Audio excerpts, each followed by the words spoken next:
Hey guys and girls, welcome to a beautiful Sunday here in America, the greatest country in the world. You know, we got a big election coming up pretty soon, and everybody's talking about the election. Everybody's talking about which party is going to do what, who's going to do what, who's debating and who's not debating, and who's talking to the press and who's not talking to the press and everything. But let's talk about fishing. Hey, let's talk about fishing on this Sunday. It's this time of the year when you got to think about one thing in fishing, one thing. And it doesn't matter if you're fishing for catfish or bluegill or largemouth bass or walleye or whatever. One thing is really, really important. That's the fact that it is getting cooler in America. It doesn't matter where you are. It actually, I've been on Lake 10 Killer this week. I haven't been out on the lake. I've been at Sherry's this week, but it actually got down in the 50s last night. That's right, the 50s. Now, we're still having days in southern Oklahoma this next week. We should have some days over 90. No 100-degree days. That's fantastic. But it's just absolutely the time of the year when water temperature becomes the most important thing. Doesn't matter where you are. Doesn't matter what species of fish you're fishing for. Water temperature is very important. Now, I'm not going to say it's the most important because I'm going to tell you, those bass and those crappie and those catfish and those white bass and those walleye and those stripers are just like me and you. Food's pretty important to them. Food's pretty important to them. One thing we don't have to worry about, they're not any of them spawning this time of the year that I know about. I guess maybe if you have salmon fishing, maybe you're getting into that situation. But anyway, don't know much about salmon, so I'm definitely not going to start talking about those. But water temperature is very important now. The good thing about the water temperature, or the one bad thing, I guess, about the water temperature, is that it does a couple of things. It causes a lot of the fish to move shallower because the shallow water, which in Oklahoma was up around 90 degrees or above 90 degrees, and certainly in parts of Texas and Arkansas it was the exact same way, probably Louisiana, Alabama. We had really a lot of heat this summer, and the water temperature got up there pretty doggone high. But the water temperature is high, the water temperature is cooling off. Now, we immediately think that because the water temperature is cooling off, and particularly in the shallow water, will cool off a lot quicker than the water out away from the bank. And particularly if you're getting situations where you got some wind blowing the warm surface water into the bank, that's going to really warm the water up, and it's going to do the exact same thing in the fall. It's going to cool the water down a little bit quicker. And a lot of fish do move shallow. This is the time of the year when you can start moving back in real shallow water and catch a lot of fish. There's going to be a lot more fish up there. Bass in particular go in what we call a fall feed, and this is the exact time of the year they do it right now because that water temperature starts falling. 2 or 3 things start happening. The shad that were born during all spring and summer are growing, getting larger. They're schooling up. There's big schools, a lot of big schools of larger bait out there for the fish to eat, and these fish start roaming around looking for these schools of shad. If they can move those schools of shad into the bank, or if wind or a point or something like that moves shad into the bank, the fish will move into the bank on those. The tail ends of pockets are real good to look at. Go look in the tail ends of pockets, the tail ends of creek. That creek ends where you can't just go miles and miles up it. But the tail ends of the creeks, the tail ends of large-sized pockets, those shad will move up there, and they sort of work their way toward the end. The bass will sort of corral them and move them toward the end. The end of the coves and pockets begin to load up with a lot of fish. So those are really good places to fish. But the other thing that happens, ironically, is that in the fall of the year, the thermocline moves down a little bit deeper. Our thermocline during the summer was only about 10 or 12 foot deep in most of the lakes that I was fishing. And that meant that most of the fish were above that thermocline. They were only 10 or 12 foot deep. Now, you can see a thermocline on your fish locator. If you got your fish finder, you look and you see that real narrow looking line that, no, it's not narrow, sometimes it'll be pretty wide, but it just sort of looks like a lot of static or interference in there, but it goes straight across. It goes straight across, and then your bottom will be down below it. That's a thermocline. That's a 3-degree change in water temperature, and the bass and crappie and stuff will normally stay right above that thermocline. So if your thermocline is 10 or 12 feet, you just rule out any water any deeper than that, and you're pretty much in good shape. There'll be a lot of fish suspended above that. There'll be a lot of fish on cover and structure above that thermocline. But now the thermocline, because of the cooling water and various other factors, have moved down to around 18 or 20 feet. So some of those fish will go down deeper. So, and this complicates the problem in September and October.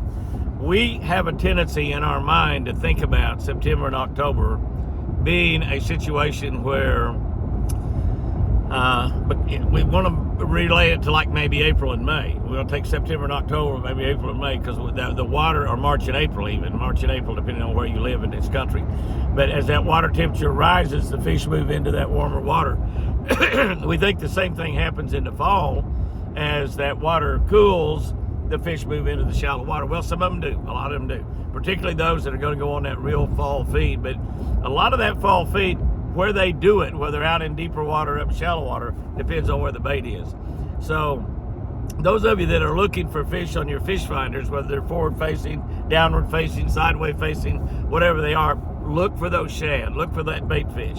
The fish are going to be around those bait fish. Many times you don't even need a fish locator when they're up in shallow water. You can see those schools of shad, and you can see them out in deep water a lot of times, early in the morning, late in the evening, they come up to the surface.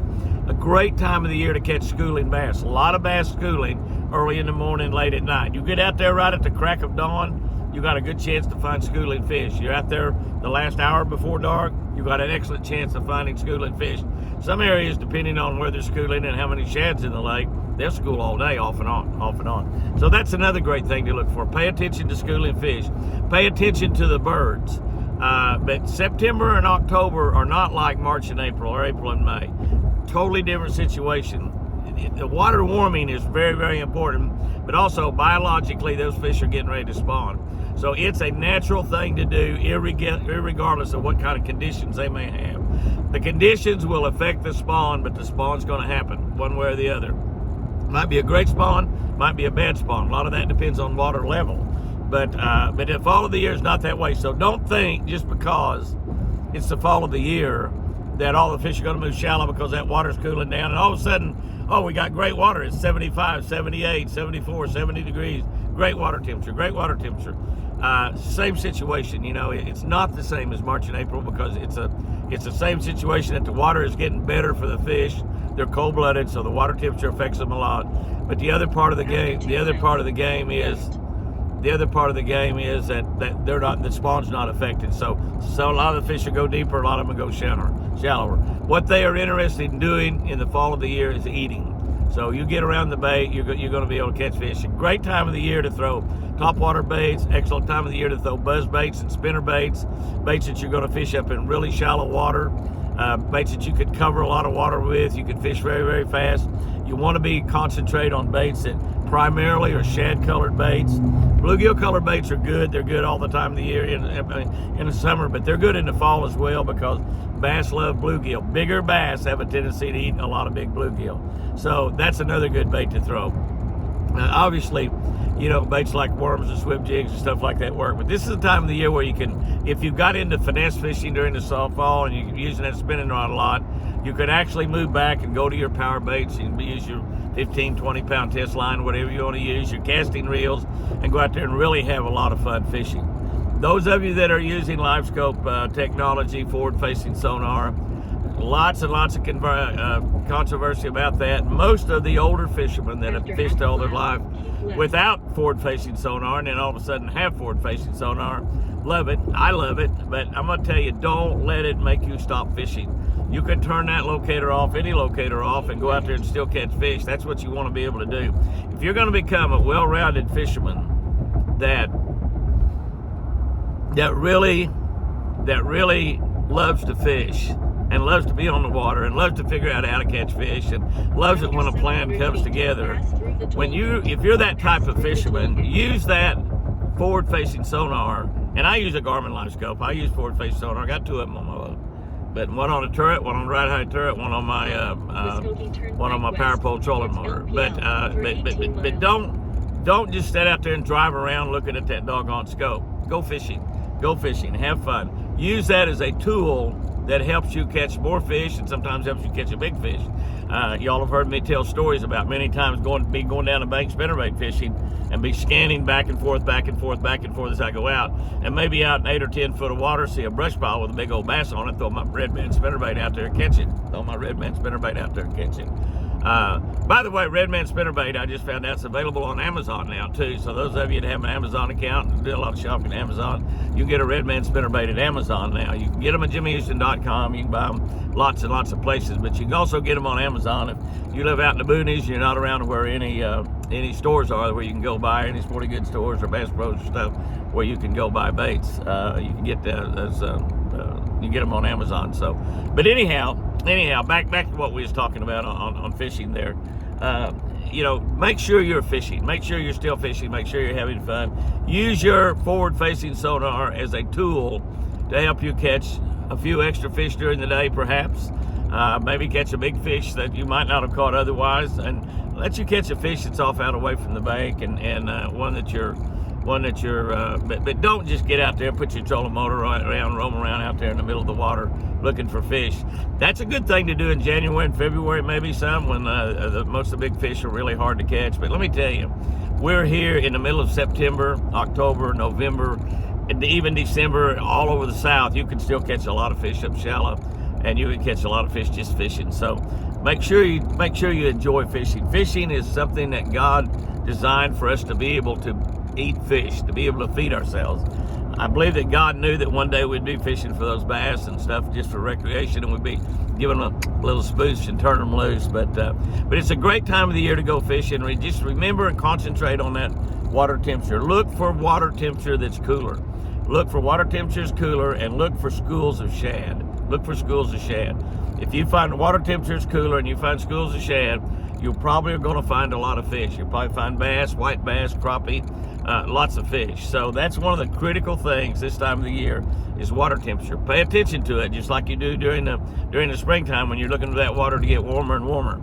Ironically, as we move further into the winter, one of the very best times to catch fish up in shallow water will be when that water temperature drops down to 58 degrees. That's right.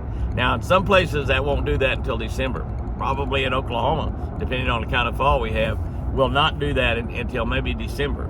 Maybe the first week in December. I've seen water temperature 62, 63 degrees the first week in December, and then it get down and hit that 58 mark, in 2 or 3 days, a little bad cold front or something come through. Might even snow or sleet or something like that.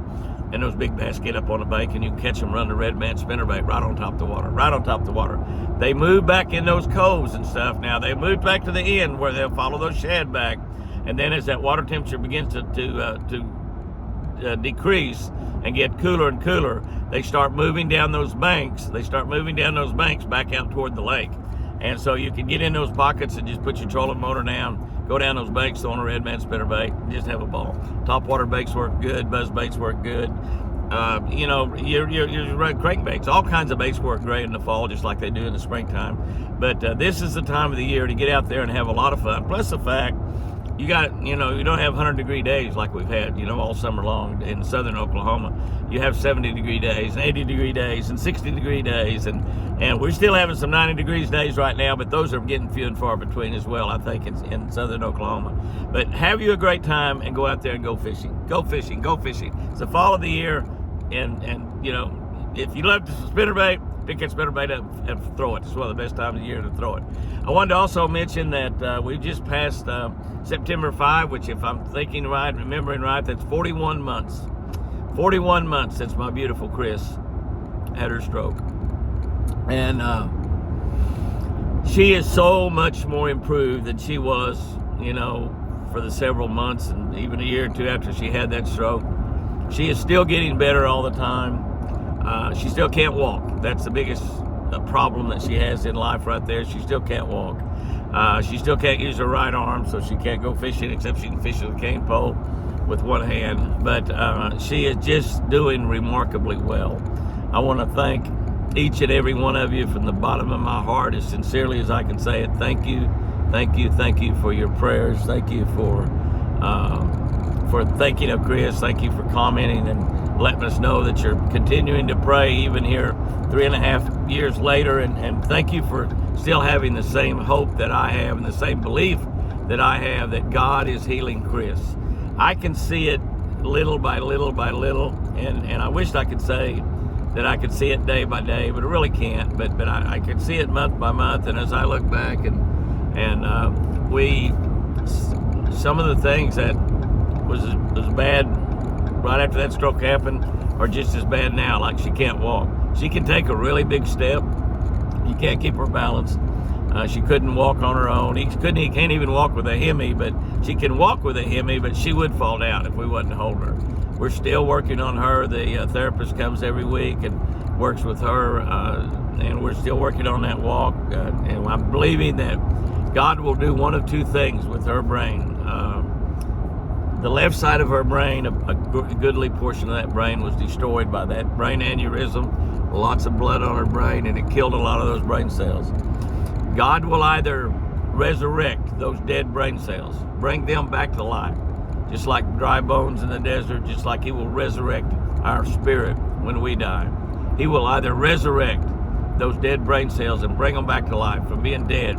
That causes her to be able to move her fingers like that, causes her to be able to move her arm, causes her to be able to feel her leg. She still can't feel her leg. That's one of the biggest problems in keeping your balance. You can't feel that leg down there.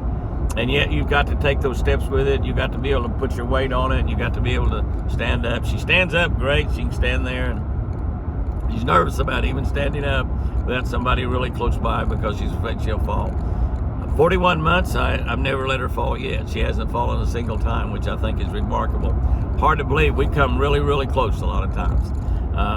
Kind of tore my right shoulder up a little bit, I think, through all this ordeal. Having a lot of pain in it, but that's just might have happened anyway. I don't know. But I can still cast. I can still fish. And we're getting ready to try to fish with Captain Paul Hebert from Hebert.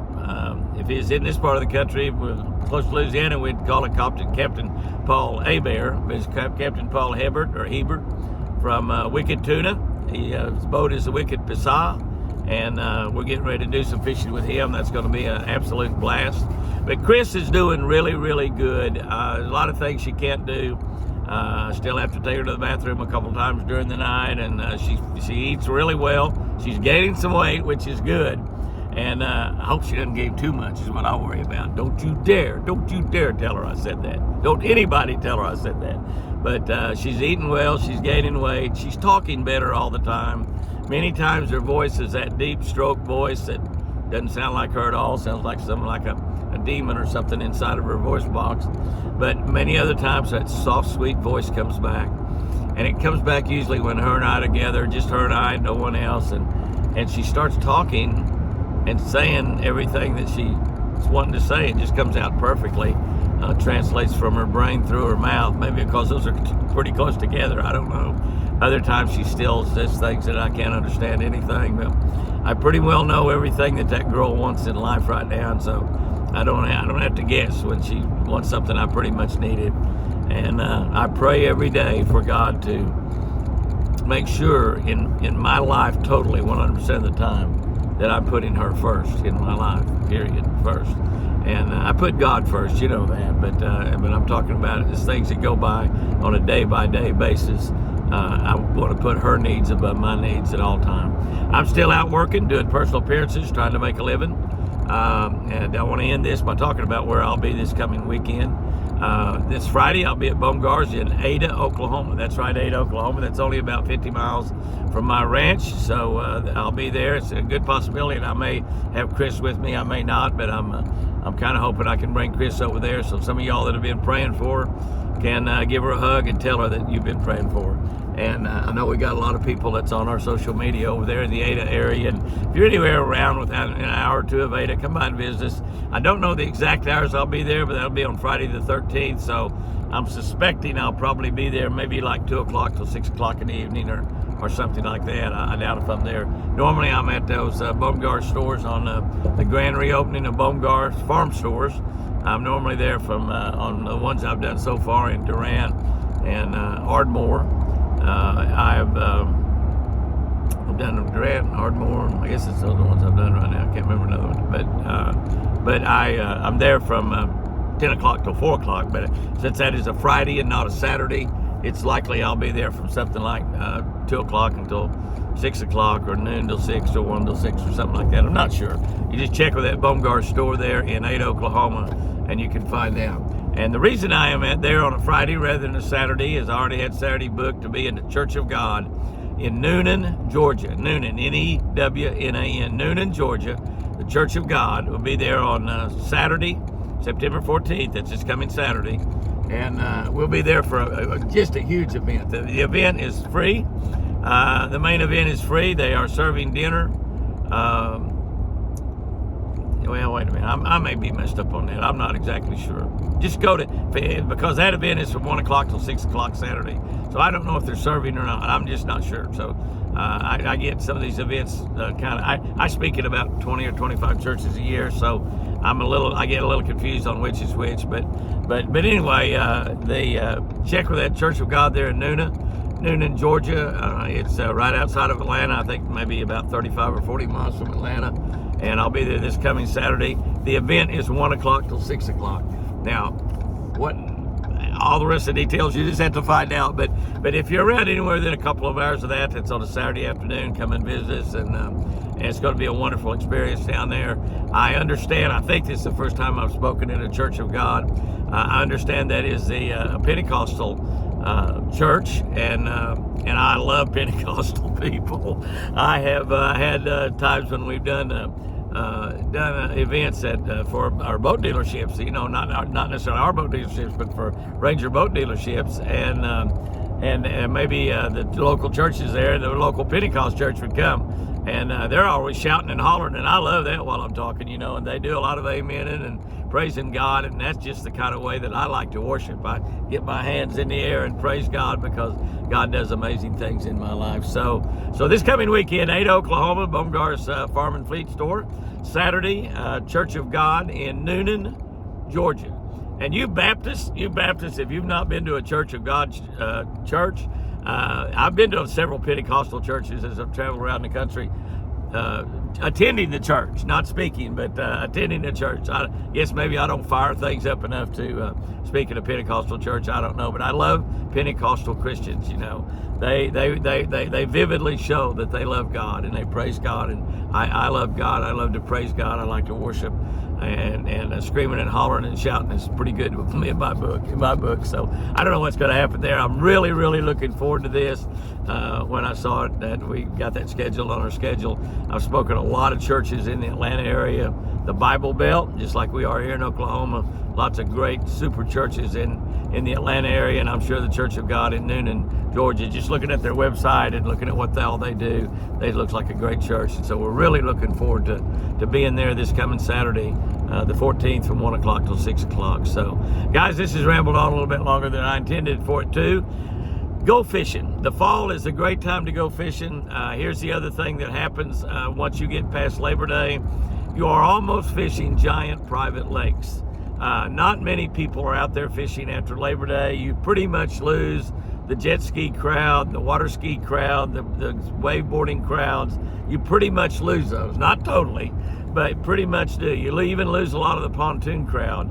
Unless you're fishing out off your pontoon. The fall is a great time. I went across Fort Gibson Bridge a couple times this week, Saturday as a matter of fact, or Friday as a matter of fact, and both times I went across it, I saw one boat, and that's all.